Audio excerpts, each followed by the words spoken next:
The Anderson family dinner table had always been a battlefield of financial debates, but that night in 2013 was different. That was the night I told them I was selling my car to buy Bitcoin. "You're doing what?" Michael, my older brother, nearly choked on his wine. As the youngest vice president in Morgan Stanley's history, he considered himself the family's financial expert. "Bitcoin," I repeated, maintaining eye contact. "It's trading at $100 right now. I think it could hit $1,000 by year's end." "Alex, sweetheart," my mother intervened, using her talking to a child voice despite me being 25. "Maybe you should listen to your brother. He knows about these things." Michael leaned back in his chair, swirling his expensive wine with the smug confidence of someone who thought he knew everything about money. "Bitcoin is a scam, plain and simple. No institutional investor would touch it. It's magic internet money for gamblers and criminals." Our father, a retired investment banker himself, nodded in agreement. "Son, if you want to invest, I can introduce you to some real opportunities. Proper stocks, bonds, reliable things." I looked around the table at my family, all of them so certain, so convinced of their traditional financial wisdom. Even my sister Sarah, who usually stayed out of these discussions, was shaking her head disapprovingly. "I'm not asking for permission," I said quietly. "I'm telling you what I'm doing." "With your own money, fine," Michael scoffed. "But don't come crying to us when you lose it all." The next day, I sold my BMW for $45,000 and put every cent into Bitcoin. My family thought I was insane. Michael made sure to remind me at every opportunity how reckless and naive I was being. But I wasn't just buying Bitcoin. I was studying blockchain technology, learning about cryptocurrency trading, and developing what would become next-gen crypto exchange. While my family saw only magic internet money, I saw the future of finance. Working from my small apartment, I spent 18 hours a day coding, learning, building. My first version of the exchange was crude, but it worked. I launched it just as Bitcoin hit $1,000, exactly as I predicted. Michael's response: "A lucky guess. It's a bubble that'll burst any day now." By early 2014, my exchange was handling $100,000 in daily transactions. Small by traditional standards, but growing. I added more cryptocurrencies, improved the interface, enhanced security. Then came the call that changed everything. "Alex," David Chen's voice crackled through my phone. "I heard about your exchange from some friends in Silicon Valley. We should talk." David Chen, the legendary tech investor who'd backed some of the biggest names in Silicon Valley, he wanted to meet me. The meeting was set for the same day as our monthly family dinner. I showed up late, still buzzing from my conversation with David. "Sorry I'm late," I said, sliding into my usual seat. "Had an important meeting." "Oh?" My mother perked up. "A job interview? You know, Michael could put in a word at the bank." "Not exactly," I smiled. "A venture capitalist wants to invest in my exchange. $5 million for a 10% stake." The silence that followed was deafening. Michael broke it with a laugh. $5 million for your little Bitcoin website? Alex, come on. No serious investor would. David Chen, I cut him off. "You know, the guy who backed PayPal and Stripe?" That David Chen. For the first time in my life, I saw my brother speechless. That's impossible," he finally managed. "David Chen doesn't invest in cryptocurrency. He does now." I pulled out my phone and showed them the signed term sheet.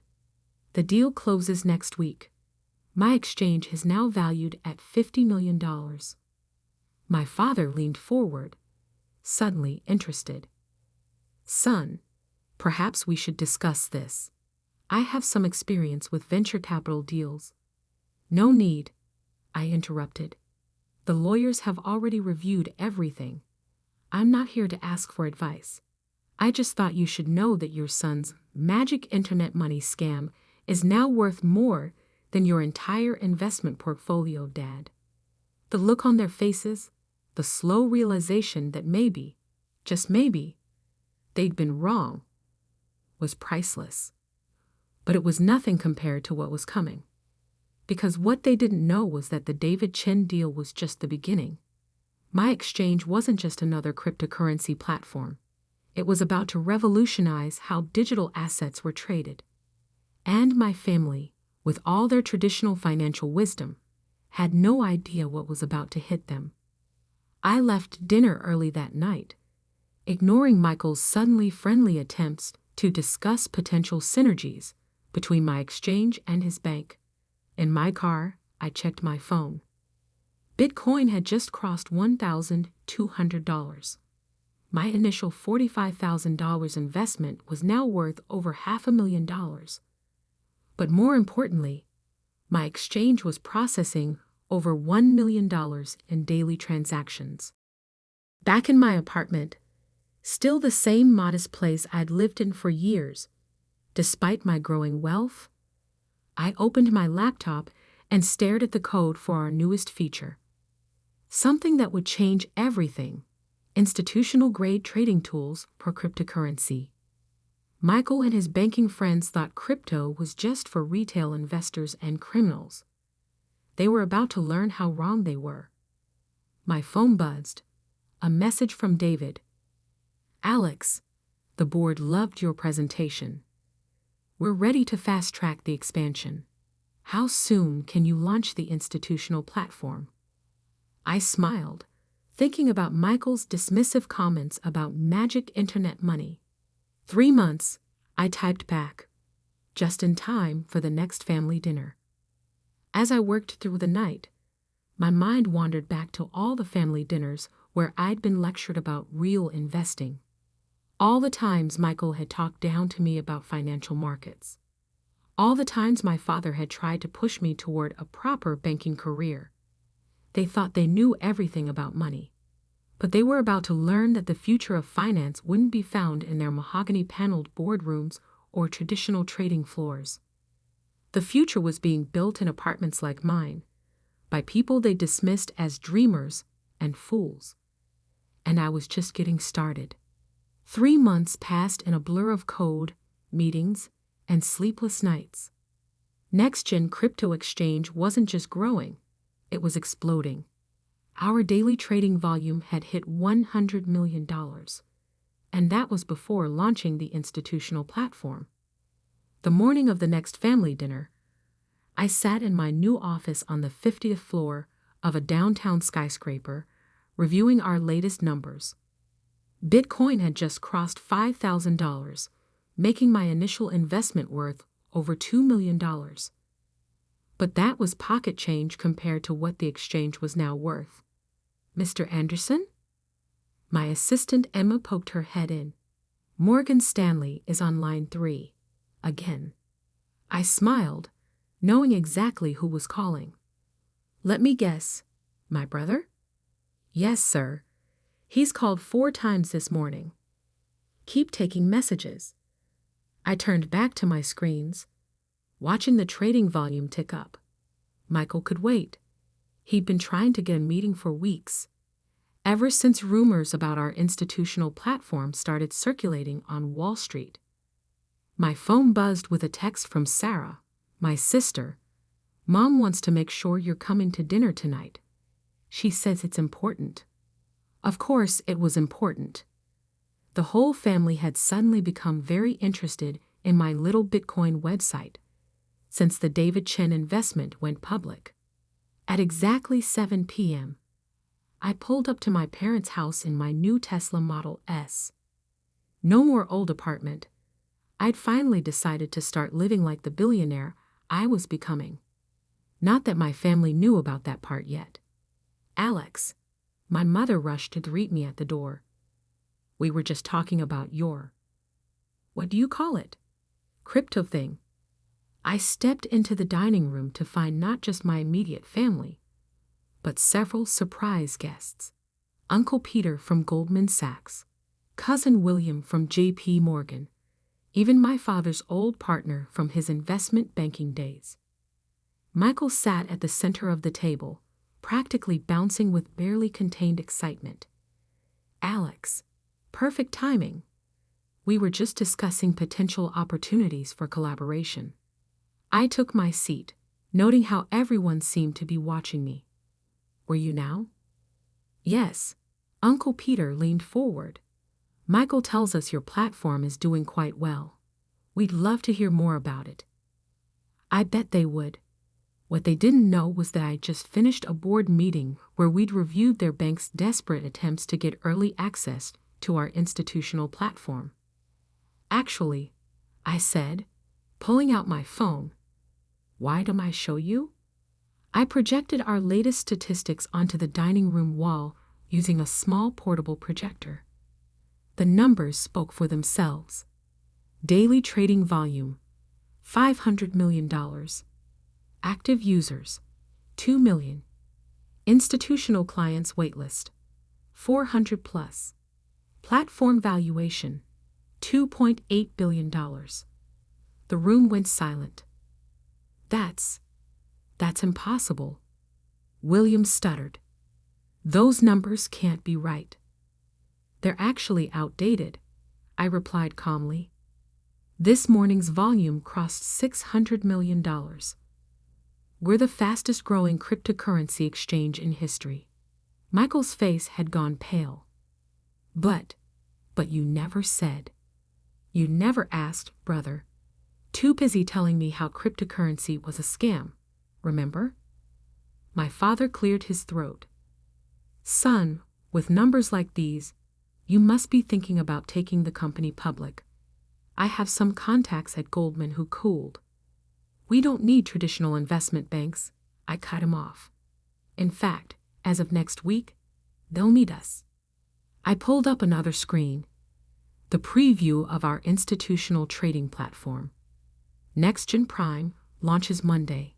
It's going to revolutionize how banks and hedge funds trade digital assets.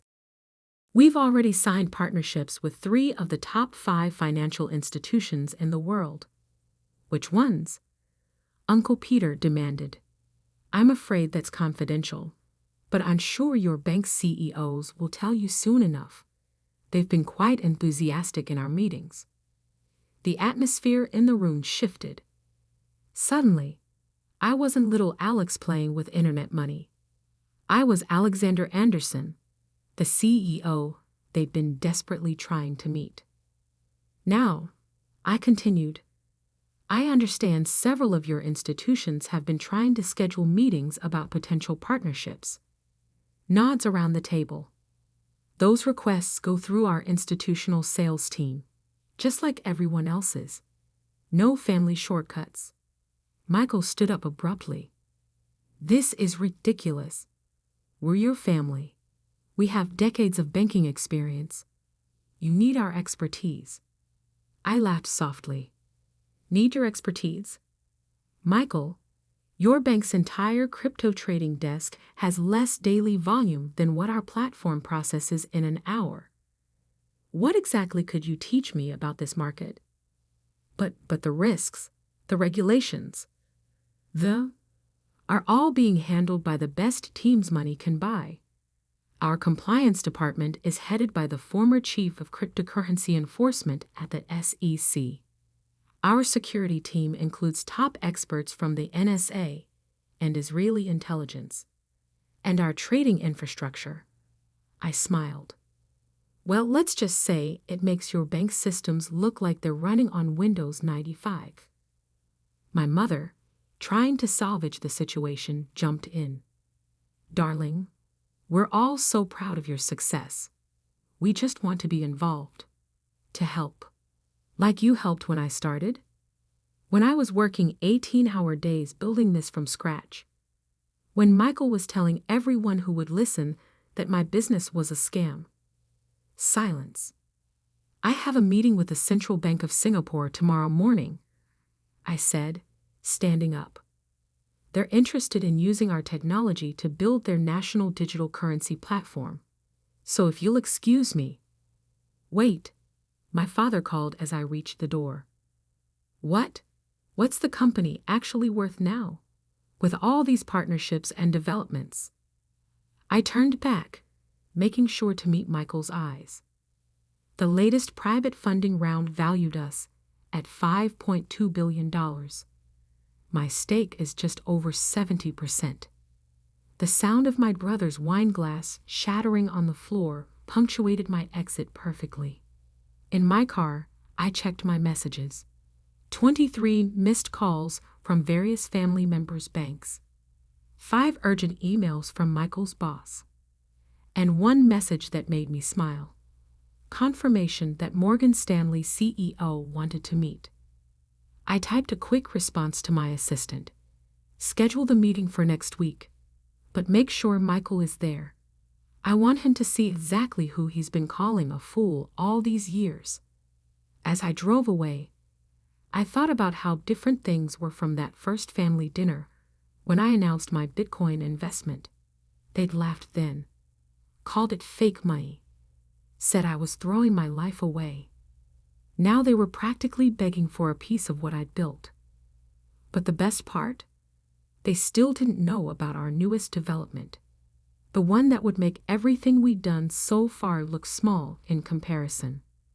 The one I was saving for our next family dinner. The meeting with Morgan Stanley CEO was scheduled for 10 a.m. in our New York headquarters. I made sure Michael would have a front row seat to what was coming. I sat in my office, 52 floors above Manhattan, watching the morning sun glint off neighboring skyscrapers. The wall of screens behind my desk displayed real-time trading data from NextGen's platforms. Over $2 billion in trading volume already, and it wasn't even lunchtime. They're here, Emma announced through the intercom. Send them up. And Emma? Make sure the presentation is ready. The elevator doors opened to reveal Morgan Stanley's entire executive team, led by CEO James Harrison. Michael trailed behind them, trying to look important, but clearly uncomfortable. Alexander. Harrison stepped forward, hand extended. Finally, we meet in person. I gestured to the conference room where the wall-to-wall windows offered a stunning view of the city. Please, make yourselves comfortable. As they took their seats, I noticed Michael's eyes darting around, taking in every detail of our office. The state-of-the-art trading floor, visible through glass walls. The hundreds of employees bustling about. The massive screens showing our global operations.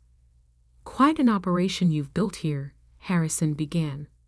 Your institutional platform has certainly caught our attention. Yes, I smiled. I believe you've been trying to get a meeting for. How long, Michael? My brother shifted uncomfortably. Alex, 3 months, Harrison cut in. Which is why we're here today. We want to discuss a potential partnership. Morgan Stanley has significant resources that could help expand your platform's reach. I leaned back in my chair. Interesting. And what exactly do you think we need help with? Well, Harrison gestured to his team. We have decades of experience in traditional finance, global infrastructure, regulatory relationships. Let me stop you there. I pressed a button, and the room's screens came to life. Let me show you something we haven't made public yet. The screens displayed a global map with pulsing lines connecting different points. This is NextGen's current network. We process more transactions per second than all major stock exchanges combined. Our security protocols are 3 generations ahead of anything in traditional banking. And our regulatory compliance systems are being studied by central banks as a model for the future. I switched to another screen. But that's not why you're really here, is it? You're here because of this. The screen showed a preview of NextGen's newest platform, introducing NextGen Bridge, the future of global finance.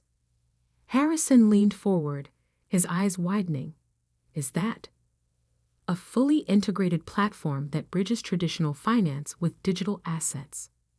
Real-time settlement, cross-border transactions without intermediaries, complete integration with existing banking systems. I paused for effect. And we've already signed exclusive partnerships with 3 major central banks. Michael stood up so abruptly his chair nearly toppled. That's impossible. The regulatory requirements alone have all been approved.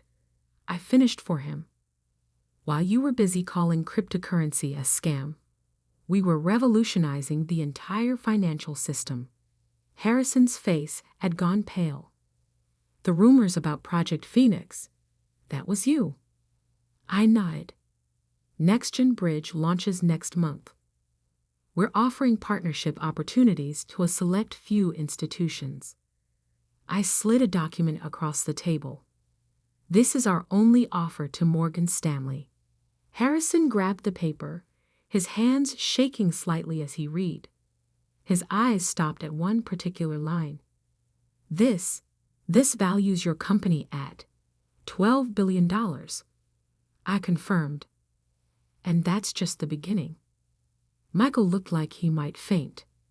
The brother who had mocked my magic internet money was watching his bank negotiate for scraps from my empire. The terms are non-negotiable, I continued. You have 48 hours to decide. After that, we move on to the next bank on our list. But we need time to conduct due diligence. Michael sputtered. To review the technology. No, you don't. I stood up. Because every minute you spend deciding is a minute your competitors could be signing with us instead. Isn't that right, Mr. Harrison? Harrison was already pulling out his phone. I'll call an emergency board meeting for this afternoon. As the Morgan Stanley team filed out, Harrison paused at the door. Michael never mentioned his brother was building something like this. No, I smiled. He was too busy telling everyone it was a scam. After they left, I sat alone in the conference room, thinking about how far things had come from that first family dinner. My phone buzzed, a message from Sarah. Mom's planning another family dinner next week. Says it's important we all talk about recent developments. I texted back. Perfect timing. I have something to announce. What my family didn't know, what even Morgan Stanley didn't know, was that NextGen Bridge was just the beginning. The real bombshell would come at that dinner. The week passed in a blur of activity. Morgan Stanley signed our partnership agreement within 24 hours. 6 other major banks followed suit. NextGen's valuation jumped to $15 billion. The night of the family dinner arrived. This time, I had my driver take me in the Rolls-Royce. Might as well embrace it fully. The usual suspects were all there, plus a few new additions. More interested family members who had suddenly remembered my existence. Alex. My mother hugged me tightly. We've been reading all about your company in the news. Why didn't you tell us it was so successful? You never asked, Mom. Too busy worrying about my poor life choices, remember? Michael sat in the corner, nursing a drink. He'd been demoted at Morgan Stanley after the partnership negotiations. Apparently, failing to recognize a revolutionary financial technology being built by your own brother wasn't great for a banking career. My father stood up, champagne glass in hand. I'd like to propose a toast to my son, Alexander, who has proven us all wrong and built something truly remarkable. Actually, I interrupted. I have an announcement to make first. All eyes turned to me. NextGen isn't just launching a new platform. We're going public next month. I paused, letting that sink in. Initial valuation estimates put us at $30 billion. My stake will be worth approximately $21 billion. The room erupted in chaos. Glasses dropped. People started talking all at once. But more importantly, I continued, raising my voice slightly, we're establishing the NextGen Foundation, a $5 billion initiative to fund technology education and entrepreneurship programs. That's wonderful, son, my father managed. Yes, is. And here's the interesting part. It's specifically aimed at funding innovators whose families don't believe in them. People like me, who have to sell their cars to fund their dreams because their own flesh and blood won't even listen. The room fell silent. The Foundation's first program, a scholarship for young entrepreneurs. The qualification essay topic: how did your family discourage your dreams? I stood up, straightening my jacket. Oh, and one more thing. We're launching a financial literacy program teaching people about cryptocurrency and digital assets. I'm naming it after you, Michael. So everyone will remember how the great investment banker couldn't see the future of finance when it was sitting right across his dinner table. Alex, my mother started, surely you understand we were just worried about you. No, Mom. You weren't worried. You were judgmental, controlling, convinced that your way was the only way. I looked around the table. All of you were, and now you're all trying to get a piece of what I built despite you. I walked to the door, then turned back. The NextGen IPO is going to be the biggest in history, and none of you will get a single pre-sale share. Instead, I'm allocating those to young entrepreneurs who, like me, have families that don't believe in them. But we're family, Michael protested weakly. No, I replied. You're just people who share my DNA. Family supports each other. Family believes in each other. Family doesn't mock dreams or call innovation scams. I pulled out my phone and showed them one final screen. NextGen's new headquarters under construction. A 100-story tower that would dominate the city skyline. See that? I pointed to the location. It's being built right across from Morgan Stanley. Every morning, Michael, you'll look out your office window, assuming you still have an office, and see my name on the tallest building in this city. As I left, I heard the chaos erupting behind me, but I didn't look back. In my car, I opened my laptop to check the latest trading volume. $5 billion and counting.